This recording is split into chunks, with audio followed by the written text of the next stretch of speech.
Hi friends, ഏവർക്കും കുഞ്ചൂസ് കിച്ചണിലേക്ക് സ്വാഗതം. എല്ലാവർക്കും സുഖമെന്ന് കരുതുന്നു. ഇന്നത്തെ നമ്മുടെ റെസിപ്പി എഗ് ഫ്രൈ റോസ്റ്റ് ആണ്. അപ്പം നമുക്ക് വീഡിയോയിലേക്ക് പോകാം. വീഡിയോയിലേക്ക് പോകുന്നതിന് മുമ്പായിട്ട് എൻ്റെ ചാനൽ ആദ്യമായിട്ട് കാണുന്ന കൂട്ടുകാരുണ്ടെങ്കിൽ എൻ്റെ ചാനലൊന്ന് സബ്സ്ക്രൈബ് ചെയ്ത് എന്നെ ഒന്ന് സപ്പോർട്ട് ചെയ്യണം. അപ്പം നമുക്ക് ഡീറ്റെയിൽ ആയിട്ട് വീഡിയോയിലേക്ക് പോകാം. അപ്പം നമ്മൾ അതിനായിട്ടൊരു പാൻ വെച്ചിട്ടുണ്ട്. പാനിലൊരു 3 ടീസ്പൂൺ എണ്ണ ഒഴിച്ചിട്ടുണ്ട്. അപ്പം നമുക്ക് ഇതിലേക്ക് കടുക് ഇട്ട് കൊടുക്കാം.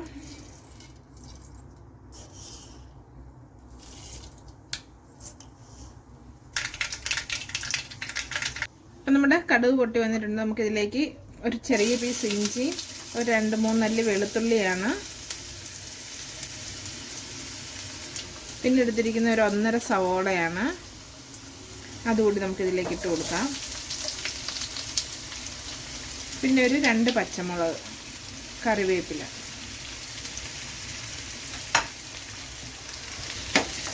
ഇനി നമ്മൾ എപ്പോഴും ചെയ്യാറുള്ള പോലെ നമ്മുടെ സവോളയൊക്കെ പെട്ടെന്നൊന്ന് വഴന്നു വരുന്നതിന് വേണ്ടിയിട്ട് നമ്മൾ ഒരു 1/4 ടീസ്പൂണ് ഉപ്പ് ചേർത്ത് കൊടുക്കുകയാണ്.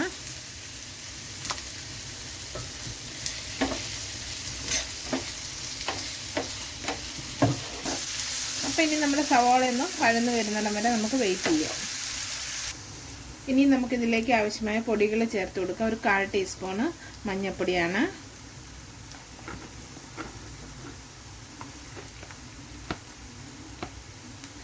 1/4 ടീസ്പൂണ് മുളക് പൊടി, അതുപോലെ തന്നെ 1/4 ടീസ്പൂണ് നമ്മൾ എടുക്കുന്നത് ചിക്കൻ മസാലയാണ്, ഒരു 1/2 ടീസ്പൂണ് മല്ലിപ്പൊടി. ഇനി നമുക്കൊരു 1/4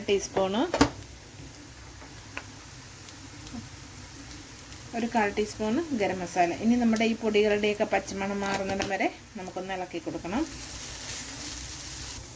അപ്പം നമ്മുടെ പൊടിയുടെ ആ പച്ചമണം ഒക്കെ ഒന്ന് മാറിയിട്ടുണ്ട്. മുളക് പൊടിയൊക്കെ ഒന്ന് മൂത്ത് വന്നിട്ടുണ്ട്. ഈ സമയം നമ്മൾ എടുക്കുന്നത് ഒരു തക്കാളിയാണ്, ചെറുതായിട്ട് അരിഞ്ഞത്. ഇതിലേക്ക് ചേർത്ത് കൊടുക്കുകയാണ്. ഇനി നമ്മുടെ തക്കാളി ഒന്ന് സോഫ്റ്റായി വരുന്നിടം വരെ നമുക്കൊന്ന് ഇളക്കി കൊടുക്കാം.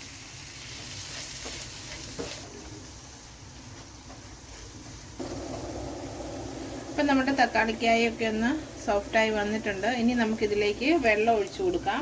വെള്ളം ഒഴിച്ചു കൊടുത്ത് നമ്മുടെ ഈ വെള്ളമൊക്കെ തിളയ്ക്കുന്നതിന് നമ്മുടെ തക്കാളി സവോളയൊക്കെ ഒന്നുകൂടെ ഇഴന്ന് നന്നായിട്ടൊന്ന് വെന്ത് വരുന്നതിന് വേണ്ടി നമുക്ക് മറ്റൊരു അടുപ്പിലേക്ക് മാറ്റി വയ്ക്കാം. ഈ അടുപ്പിൽ നമുക്ക് മുട്ട റെഡിയാക്കാം. ഇനി നമ്മൾ മുട്ട ഫ്രൈ ചെയ്യാനായിട്ട് നമ്മുടെ പാലപ്പച്ചട്ടിയാണ് എടുത്തിരിക്കുന്നത്. പാലപ്പച്ചട്ടിയിലേക്ക് നമ്മൾ ഒരു മുട്ട പൊട്ടിച്ചൊഴിക്കുകയാണ്.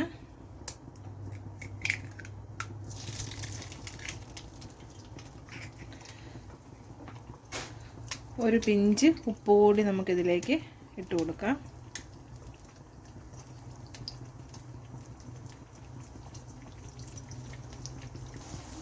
അപ്പോൾ നമ്മുടെ മുട്ട റെഡിയായി വന്നിട്ടുണ്ട്. നമുക്കിത് പ്ലേറ്റിലേക്ക് മാറ്റാം.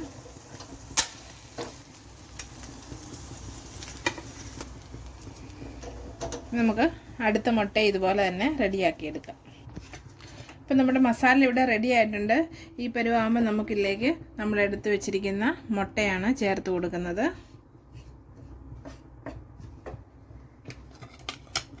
നമ്മൾ മുട്ടയൊക്കെ പുഴുങ്ങി വരുമ്പോഴത്തേന് ചിലപ്പം ആൾക്കാരുടെ എണ്ണം കൂടും. അപ്പം നമുക്ക് മുട്ടക്കറി തികയാതെ വരും. പിന്നെ നമ്മൾ മുട്ട പുഴുങ്ങാനൊക്കെ പോകണം. ഇങ്ങനെ ആകുമ്പോൾ നമുക്ക് പെട്ടെന്ന് തന്നെ നമുക്ക് മുട്ടക്കറി റെഡിയാക്കി എടുക്കാവുന്നതാണ്.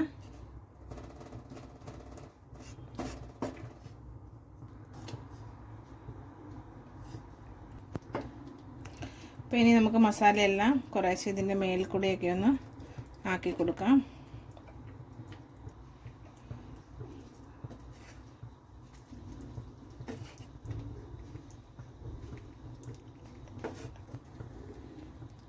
നമ്മളിങ്ങനെ കയറ്റിയിടുമ്പം ഉണ്ണി പൊട്ടാതെ വേണം ഇതിൻ്റെ മേളിലേക്ക് കയറ്റിയിടാനായിട്ട്. അപ്പം നമ്മുടെ മുട്ടയുടെ ഉണ്ണി വെന്തിട്ടില്ല. നമ്മൾ ഈ മസാലയൊക്കെ ഇതിൻ്റെ മേളിലോട്ട് ഇങ്ങനെ കയറ്റി ഇടുമ്പോഴത്തേന് ഈ മസാലയൊക്കെ കൂടെ നമ്മുടെ മുട്ടയിലോട്ട് പിടിച്ചിട്ട് നമ്മുടെ മുട്ടക്കറിക്ക് നല്ലൊരു ടേസ്റ്റ് ആയിരിക്കും. ഇനി നമുക്കിതൊന്ന് അടച്ച് വെച്ച് ഒരു 2-3 മിനിറ്റ് നേരം വെയിറ്റ് ചെയ്യാം. അപ്പോൾ നമുക്ക് നമ്മുടെ അടപ്പൊന്ന് മാറ്റാം. 2 മിനിറ്റ് ആയിട്ടുണ്ട്. നമ്മുടെ മുട്ടയെല്ലാം ഇവിടെ സെറ്റായിട്ടുണ്ട്. നല്ലൊരു മണമൊക്കെ വരുന്നുണ്ട്. അപ്പോൾ നമുക്ക് ഇതിലേക്ക് കുറച്ച് മല്ലിയില ഒന്ന് തൂവി കൊടുക്കാം. നിങ്ങൾക്ക് ഇഷ്ടമാണെങ്കിൽ മാത്രം ചേർത്താൽ മതി, ഇല്ലയെന്നുണ്ടെങ്കിൽ നിങ്ങൾക്കിത് സ്കിപ്പ് ചെയ്യാവുന്നതാണ്. അപ്പം നമ്മുടെ എഗ് ഫ്രൈഡ് റോസ്റ്റ് റെഡി ആയിട്ടുണ്ട്. നിങ്ങളെല്ലാവരും ഇതൊക്കെ ഒന്ന് ട്രൈ ചെയ്യണം. നിങ്ങളുടെ അഭിപ്രായങ്ങളൊക്കെ ഒന്ന് കമൻറ്റ് ബോക്സിൽ മെൻഷൻ ചെയ്യണം. ഇനിയും ഒരു പുതിയ റെസിപ്പി ആയിട്ട് വരുന്നിടം വരെ എല്ലാവർക്കും നന്ദി.